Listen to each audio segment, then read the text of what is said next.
This is Italy and Greece trip part 2 because my other video timed out. Another thing that you're going to need is your passport and your visa. Oh, I'm sorry, passport or visa. If you are a non-U.S. citizen and you're planning on coming, you need to make sure that you have a visa and permissions from all involved countries. But your passport, you need to get on that pretty quick if you do plan on signing up for this trip. Your valid passport has to be valid for up to 6 months after the travel date, and this is from the State Department. It's for security reasons, so make sure, let's see, July, August, September, October, November, December, January, that your passport is current all the way till January 2017.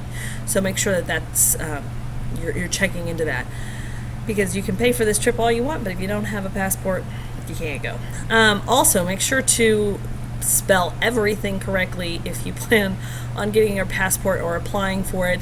I misspelled my mother's middle name, apparently did not know how to spell her middle name, and it took another 6 weeks to process. So double check all of that and make sure that that's good. So just to review real quick, the money that you would need over the cost of the trip are for lunches, souvenirs, your passport, and tipping for the day. So what you get for your money, a round-trip flight on major carriers. I don't know which one that we're going to fly with, but we will know soon whenever they make those arrangements. Hotels with a private bathroom, so we don't have like community bathrooms, which is really nice. Breakfast and dinner daily is covered. A comfortable motor coach. Again, we might be paired up with other schools, so that's great. The Global Travel Protection Plan is already in the cost.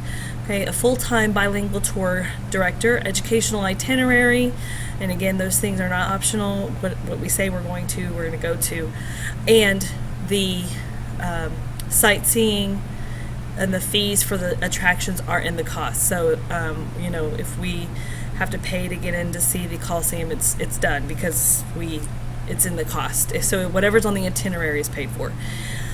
The WeShare, which is the education platform, if you want to have high school credit, that's paid for as well. And just the local tour guides that's in the cost as well. So all we're doing with them is tipping them. All right, so the moment you've all been waiting for, the cost. Okay, so the grand total is $4,080, which over 8 months comes out to $499 a month. I'm going to talk about payment plans here in a minute. If an adult wants to come, please feel free. Your cost is a little bit more because it costs more for adults to get into attractions.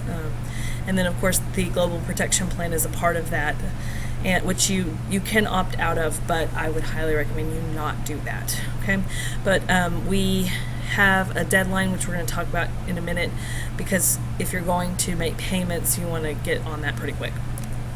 Okay, so here's the payment options.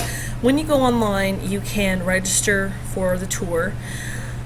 In order to reserve your spot, it's $95, okay? So whenever you go into the website, it's going to ask you not only for the down payment, which is $95 to reserve your spot, but it will actually also have in there the $155 protection plan. That way, if you need to cancel, you can. If you do not want to pay the $155 for the protection plan right now, you don't have to, okay? So you can actually tell them, you'd have to make a phone call, but you can tell them, I want the $155 spread out through all of my payments. But if you would like to make the payment in full, then you can whenever you register. You also could set up an automatic payment plan. That service is free, and you just tell them what date you want your payment, your $4.99 drafted out of your account, and you just tell them and they'll set that up for you. You can do that online as well. Or if you would like to do more of a manual payment plan, there is a $50 setup fee. And let's say you want to make one lump sum now and then maybe 2 months later make another lump sum, but you don't want something coming out of your bank account on a consistent basis, you can do that. You would have to call customer service to get that set up, and there is that $50 one-time plan fee if you want to make manual payments. So those are all options for you, because I know some of you might want to do some fundraising, so that could be an option for you if you need to do some fundraising. Another cool feature is that when you register, EF Education Tours, they're going to give you a website. It's sort of like a GoFundMe page, and this would be, see where it says traveler, this would be your name, and you can send this out on social media, send this to grandma, send this to aunts and uncles, and so that they can see what it is they're giving money towards, and they can go ahead and make a donation to your site directly through Educational Tours. You don't have to make payments to teachers. Please, I'd rather you not do that. Have them give right to the website, and then you will see your balance come down, which is pretty neato. But they can actually see like what they're paying for, what's included in the tour, which is a lot maybe different than maybe a GoFundMe page. This is a little bit more official. Let me come back over here and talk a little bit about fundraising before I go to the last slide. In the packet that I handed out, and I'm certainly going to upload for those of you who couldn't make it to the meeting, there is a list of options for fundraising. Now, one of the things that I have to say in a disclaimer is that Weatherford ISD is not liable for any of this. This is not coming through the actual school itself. This is Mrs. Barnes' trip that I'm inviting you to. So once you get a district involved, there's a lot of red tape, okay? Which also means that fundraising can't happen on campus either. So I have this paper that I've attached to your email, and it has ideas, although all of the ideas that have something to do with fundraising on campus cannot happen. But you might want to organize let's say a car wash or community garage sale. Don't ever count out restaurants. That will give you a percentage if you have to call them first, and you have to set up with the manager a time, like I know On the Border does this, where they give you a percentage of their sales for the night, and you encourage your family members to go out to eat on that night to that particular restaurant. Helps you, helps them. Silent auctions, raffles, dollar donut sales. Never count out World's Famous Chocolate. That stuff sells like crazy. So you can access that on their website.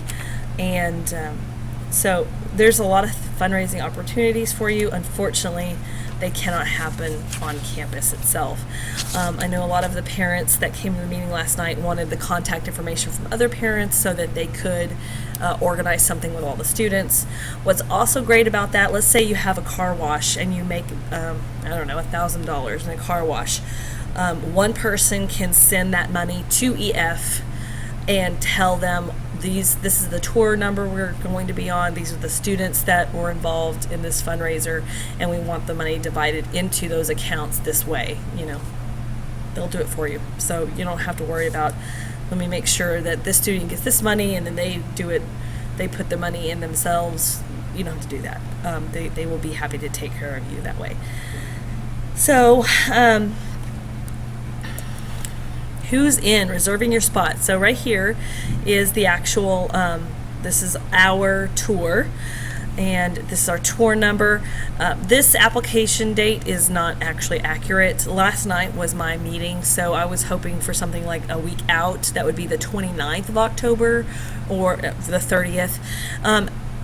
Actually, to be perfectly honest, you can sign up, I would say, anytime by December. However, if the longer you wait to sign up, the price tag doesn't go up, but the monthly payments do. So please keep that in mind.